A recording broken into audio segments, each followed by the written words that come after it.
Thank you for those who are watching and listening. Hope you're taking something away from this. Now, as I said, I'm on this side of the coin, but do field any questions onto my transformational page, and I will reply after I finish doing this, conducting this interview. And just to let you know that on the 1st of September, Sunday the 1st of September, I will be hosting a chill, lime and easy speak event over Sunday roast at the Honor Oak Pub in southeast London, and that's just going to be a really nice place where, you know, men can come together, they can chill, have something to eat. Sunday roast, what better to have? You don't have to cook it, and you don't have to wait for somebody else to cook it. But it's going to be a great event where you can just come, chill, and just talk, easy talk, but, you know, be around like-minded men and like-minded people, because that's one thing that's very important as we all go on this journey, is that we need to be or learn to be around people or attract people into our space who are of the same ilk, the same like-mindedness, especially when you're talking about things that are really deep and very poignant, and especially for men where you're not going to just talk to anyone. I mean, I've got two boys, and you don't just talk to anyone, and if you are going to talk about your innermost feelings, then you want to be able to talk to another guy who's not going to be like, oh, well, men don't cry, and, you know, be all buff about it. You want to be with someone who gets it, someone who's been on their journey, and someone themselves who may be going through some stuff themselves and are looking for that support in terms of discussions, or sometimes it simply means you just sit in each other's space because, hey, dude, we get it. Yeah, and, you know, I'm not saying it's easy, you know, especially as you go on this journey. I'm just saying it's possible. And like I said, I want to offer solutions. Yeah, I want to offer solutions rather than just talk. And so what I'm going to do now, I'm going to, as he takes a bite into his toast, invite Flair back onto the sofa, and now we're going to talk a bit about his creative process. And it's important to talk about the creative process because it's very much, the creative process is part of the healing as well, it's part of the transformation. You know, dancing is cathartic, creating something of your own, because then you are using your own process, you are using your own essence to create something tangible.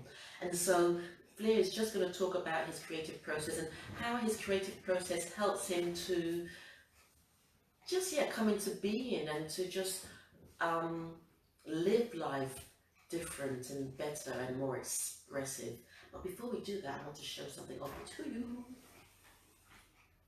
Right, as you know, I'm the editor and publisher of Turning Point, Your Lifestyle, Your Wellbeing magazine. Now I've got to pretend that there's somebody zooming in on this.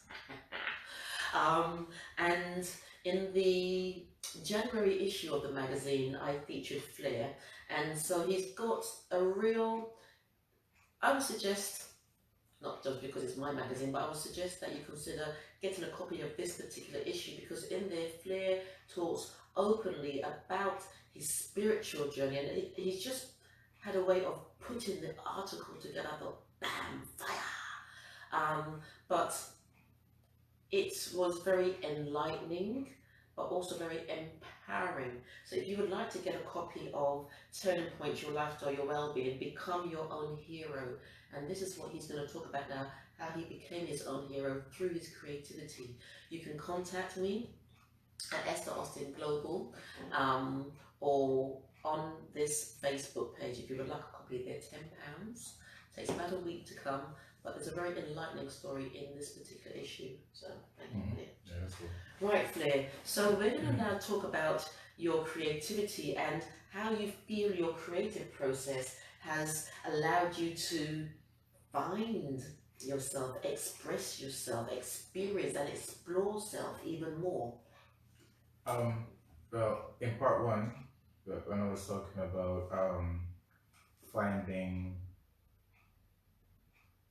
growth within solitude and meditation and stuff, What happened was then within that space, within that stillness, within that quiet, within that calm. What myself started to do was the things that I wanted to manifest. That was where everything started. So like the creativity and the creative expression and stuff was more or less just thoughts where self was able to rise and say, okay, look, why don't you focus on A, B, C? And that's how everything started to come. And that's where the time came. So again, it could be on a train or on a bus. And I could sit down and just start thinking like, okay, cool. I'm writing notes and making sure that I remember my thoughts and stuff, which is I think is really important as well. And that was where all of the growth was able to come from. It was almost like where there was that inner turmoil before, it was difficult to put a seed in that because that ground was not really fertile. But then within the meditation and stuff, when you could then sow your seeds properly within the calm, then it's more growth. So it was just now understanding that and trying then, and then I went to a stage where I tried to fight now for just a peaceful kind of but then obviously you got the balance of the material where you have to still make sure that you're working and doing this and interact with people and stuff. So then that is where I found as I was getting more time to develop mentally, then I was getting more time to develop on a material level as well, because mentally the thoughts was coming, and then I was seeing them coming around in my thought cycle, and then it was getting stronger, and then I start seeing them coming into being. Okay. And so, excuse me, as part of that coming into being, what is that tangible manifestation then? The tangible manifestation was like in London, I did my first dreadlock business. I opened Strictly Dreads. Then I had primary dreads, primary locks in London. I did one in Blackwatch Road. I had one in Porter Road. So what I'm saying is then I start to see things that I was just thinking in my head, and then when I start to see them happen, and then start hiring staff, and it was just like, it was so strange because I could not believe that this was just a thought. This was just an idea. No, I seen this. I'm just going to check because I just heard this thing go off, and I don't know if it's. Just give me one moment. Yeah. This is live TV. Yeah, but yeah. So I think that is where everything started, and then I started to see the manifestations. Then with the dreadlocks, it was just a shop, Strictly Dreads, because all I could do was dreads. Okay. So I said, I want something when people see the sign, they will know that I don't plait hair, I don't into all of that kind of stuff. I just want to focus on dreads. So I did Strictly Dreads. And still sometimes people push it and say, oh, yeah, my brother, what are you doing here? It's like, all right, cool. The sign says Strictly Dreads. So then from Strictly Dreads, I wanted then, as I got into here, I started to really think about Black people, weirdly enough, because the dreads then connected me now with the whole ancestral part, and beauty, the way that we see beauty. I was able to see Black beauty from a different perspective from what was taught to me. Then from starting out the hair, then I became a consultant. I started to work on repairing the hair for women, because obviously people back in the 80s and 90s, it was perming and stuff, and so by the time they get in the 50s and stuff, they had problems with the hairline and stuff. I would develop products and stuff. So then that's where my product line came from. So I've got the eternal Flair. This is out now. The eternal Flair lots and scalp oil, and this does really repairing and stimulating the hair follicles, and stuff like that. This is a product I would say made by us for us. Excellent. I've got it in 200 ml and 100 ml, and I've actually got a lot mist as well, a new product. There's a lot mist as well. I was always into music. Now got my own label, Street Flair Music, and I've got some music out as well. So it's just being able to have time to really seriously plant stuff, use the self to plant stuff in a meditation, and then use the self image as the expression of the physical manifestation. And as you're talking, you talked about, your products nurturing here, and then I thought, the manifestation, the creativity, you're actually feeding your soul. So you're nurturing and feeding the soul, you're nurturing and feeding your hair, so you're nurturing every aspect of you. And there's something really empowering and powerful when, obviously you've got to work your tail off for it, but when you actually, in your hands, hold a physical manifestation, a physical tangibility of something that you planted a seed for, and then you worked your tail off.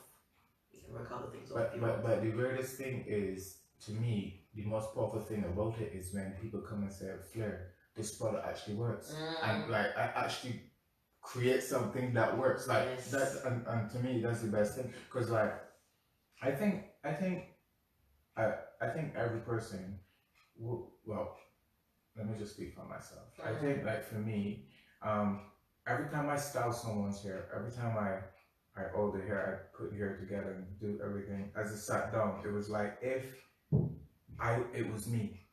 Every time I styled them, it was like I was taking care of myself. I was taking care of people like if it was myself. If they had breakage and stuff and they only had a certain amount of money, I didn't even care. I would sort that out for them because if it was me, I would want that done for me. So I think what I did then, I was able to transfer myself into other people, and then I felt that connection with humanity, but self to self. So it's like if I wasn't doing for people, then what was the point of doing at all? Why would I just keep all of these things for myself? And you recognize, I guess you in that space, you recognize it, we are all down here to be in service to. Right. And what I'm hearing from you today is you stepping away from the ego. Yes, sometimes it will kick in. It happens to all of us. But because you're stepping away from, and the ego walks with us all the time, but from the majority, facade of the ego, and you're recognizing your purpose. Yeah. And as part of recognizing that purpose, then you realize that it's in serving others, but also you're serving yourself through allowing the expression of creativity to flow through. And also there's something honoring about that. I remember some years ago someone said that she finds it very disrespectful when we do not harness the gifts that we've been given. And she was kind of serious about it. I'm like, dude, just ease up. But I recognize that because we've all got something within us. Some of us don't recognize it, and some of us have been on a path where we've been stripped down so much and stripped away so much. You don't even know who you are. I think if you believe in Jesus, if you believe in Allah, Buddha, Krishna, whatever, if you got talents and you do nothing with it, to me it's a disrespect to that whoever you see as a creator, because you was created unique, and it's only when you develop on the things that you have, then you would realize how unique you are. 15 different people could do hair products, but there's still so much different kinds of products because of that. Like, so it's important. Like, everything has a space in creation to be popular, to bring money, if that's what you're looking for. Everything has a space, so you don't need to copy something else. Just bring your own thing and believe in that and trust in that and know that it will develop how you want it to develop. But gosh, time is going. We've got about 5 minutes left. And then this brings us back to the mask, because if you've been wearing this mask for so long, because you spoke about in the first part, you spoke about your journey, you spoke about the different levels of awareness as you went on that journey, and now you've spoken about your creativity. But if you've been wearing this mask for a long time, what is the most, I don't want to put words in your mouth, I was going to say scary part of taking it off, or what is the most challenging? All right, I can tell you as a man, the most challenging part of the mask. Now, okay, we go back to the first part of the interview, where it is a self-image. Is this, so it is there. So it's not to be taken right off. You understand? Because it is there, physically there. It was created in that way. So you can try to strip right down to nothing, but it's about having the balance and understanding and using your mask to help you develop, but in a way where your whole being is aligned. And I think that's the important part. So sometimes when we first realize now, oh, you know what, this ain't working, what we do, we try to take everything off. Okay. That in itself is a problem because we lose time again because it can't happen. You have to be exactly, so you can strip down, then you can find yourself building up. Then you realize where it was too egotistical. It was like, oh, you know what, I spend 20 minutes in the mirror every day on this and that. And then you go like, all right, cool, I don't need that. Maybe I just need 5 minutes. So then you can still take care, you're supposed to take care of self. Yeah. You see, so it is important to have it. You can't do without it. As humans, this is how we interact. But it's about having the balance to know, look, this is what you see is not, the settings is not ego up here, sensibility, humility, just making sure everything is in alignment, on the balance. And I think that's the secret to bring the mask properly, is making sure that self-image, make sure everything is in balance, and not like, oh, I look like this, I'm better than you, I make more money than you, I'm better than you, or I got more clients, or it's not about that. I don't know why people seem to think that the self-image is supposed to be something that you feel so good about yours that you put other people's down. Because and recently, right, I went to meet up with this guy in advertising about 2 weeks ago, and weirdly enough, his brother, just came to the table, to the dinner table, he was on it, and then he was like, oh, so why you have tattoos? I was quiet, I wasn't even talking, you know. And he was like, yeah, he's like, so why you got tattoos? I don't like to see tattoos on black people. And I was quiet, and I was like, okay, how will I respond to this? And then I just told him a story. I told him the story about the rhino and the rhino spirit, right? Where there was this meadow with cows, and one day one cow decided, and it was just a pastor with a white picket fence, and the master would come in every day and give them hair. They would just, you know, do normal stuff. Just defecate, have sex, get more cows. This is the cycle of life. And one cow decided, yo, I don't want to live like this no more. I want to see what's outside of this picket fence. So he ran, he hit into the picket fence. All the other cows started laughing at him. He ran again, hit into the picket fence. All the cows laughed at him. He said, you know what? I don't care if these people laugh at me. I need to develop a thick skin. He ran and keep hitting. 3 weeks, 6 weeks. And then he was like, you know what? In order to break this fence, I need focus. Remember, he's a cow. He got 2 horns like this. He ran, hitting forward down, people laughing all the time. Then one day he hit break, going and run through. And when he went to the stream, he just looked into the water. When he saw his reflection, he then realized that as he was getting focused from the 2 horns, he developed 1 hair.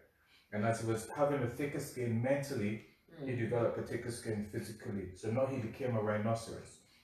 He went out, he got his family, big troop of rhinos, and he said, you know what, I need to walk back by my family to see how they're doing. He's outside, you know, with his whole troop. And then the cows that was inside of the pasture was pointing at him, still laughing at him, like, look, ha ha ha, look at him. So my point was, I was trying to explain to the guy, because I told him that story, and he was quite quiet. Then I said, like, you can't look at the physical and tell what is inside. So don't ever look at someone again and think that you could know what is inside of them. I put what I want to put on my body based on what I've been through. If you want to know stories, then you ask me. When he was finished, he wanted to know more about me, and I wasn't willing to talk because it's like, you had already, you know, let me know that, yeah, you're not even on my level, because I would not even judge them, but like, I was just quiet because I was watching everybody, and I was trying to, as I say, don't fit in. I was trying to just not stand out too much.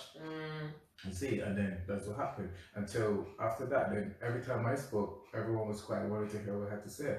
But my point is, and So because someone looks a particular way, is will you want to get to know them to see what is beyond that? And it is only seen as a mask from a person that is wearing a mask as well.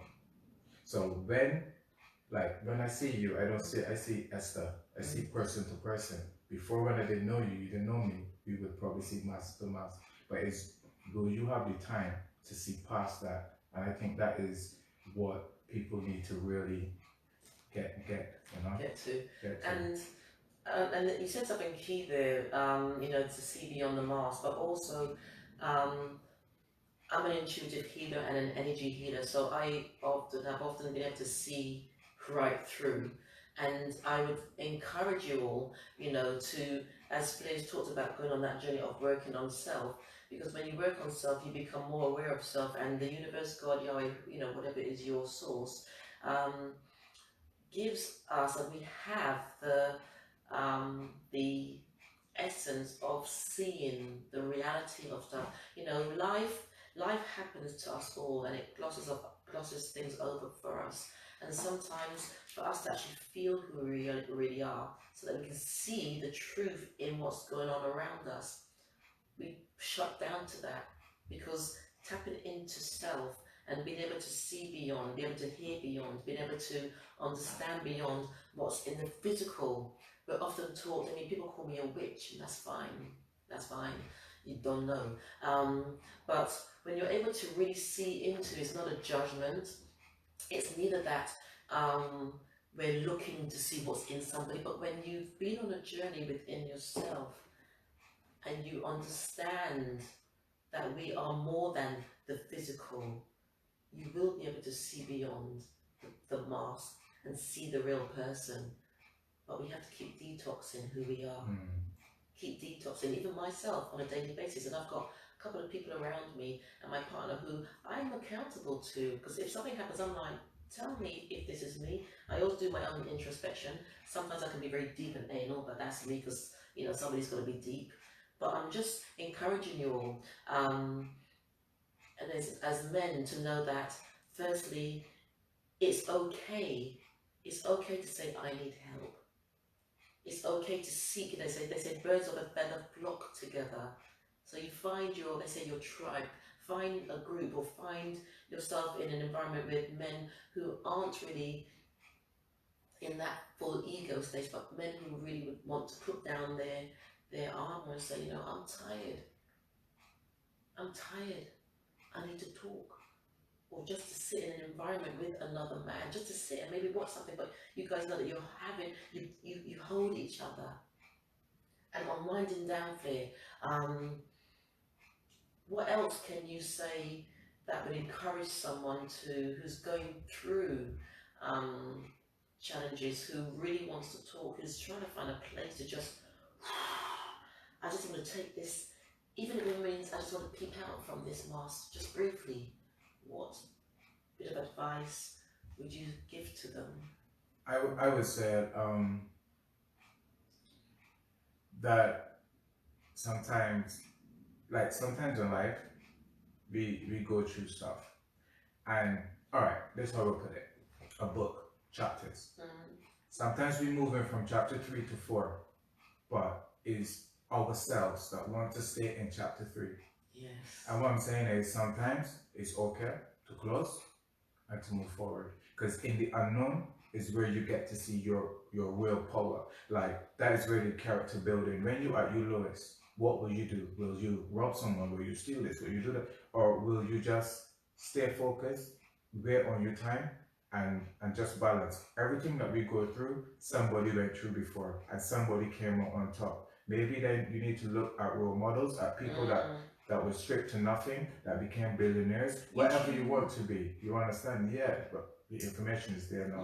So like, what I thought was, and twice in life I realized this, the things that I thought that was holding me up was actually the things that was holding me back. So like, just believe in yourself. No, I have faith, I have trust that you're blessed and stuff, and just stay focused. It's difficult. It's easy for me to say it, but when you're going through it, I know it's quite difficult. But it's just character building, and you still blessed even when you feel like you are your lost. Trust yourself. As I say, it's easier to say, but it's all character building. And then when the smoke clears, you realize that you're like a new person. The guy from chapter 3, he's died. You're not even him again. The things that when you look in that chapter that you put up with, you're not even dealing with that again. You're on a new chapter, on a new page, and in a new life. You know? Brilliant, brilliant. Well, ladies and gentlemen, this is Esther on the sofa in conversation with Flair Won, and we spoke today about what's behind the mask. Do look out on my transformational page on Facebook for more information. I've also got an Instagram page, Esther Austin Global. The next segment of this discussion will be on Sunday, the 1st of September, and we're going to have a meet and greet. It's be called Chill, Lime and Easy Speak over Sunday roast, and it's going to be at the Honor Oak Pub, 12:30 to 2:30. So do come along. Details will be up on Facebook and all on social media. And I'd just like to encourage you, firstly, if you want, I do intuitive readings, intuitive consultations, energy healing, do them face to face over the phone. If you want to reach out, reach out. Like, Diana says, reach out and touch somebody's hand. And my contact details are Esther Austin Global 2019@gmail.com. And also, Flair, tell people where they can get hold of you. Yeah, well, you can get me on Facebook, or it's best to just come to my website. I have Eternal Flair London.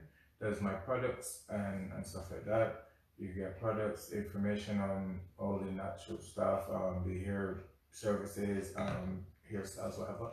And also you could get me on flairthefirst.com, which is my music website, or Instagram at flairthefirst. I actually have a song out that I've been promoting from 2 days ago. That'll be coming out on the 11th as well. A track called Body is Calling.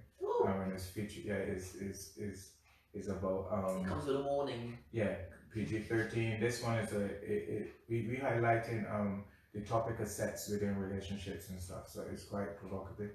And we're featuring one artist from Gambia called Del, so big up all my Gambian people. Yeah, okay. Yes, if you get me, that's all good. Okay, brilliant. Well, thank you for watching, thank you for listening. Any comments you have, do send them, to my your time of transformation page, and I will respond accordingly. Thank you so much, and yeah, over and out. Have a fantastic Sunday. Right, thank you.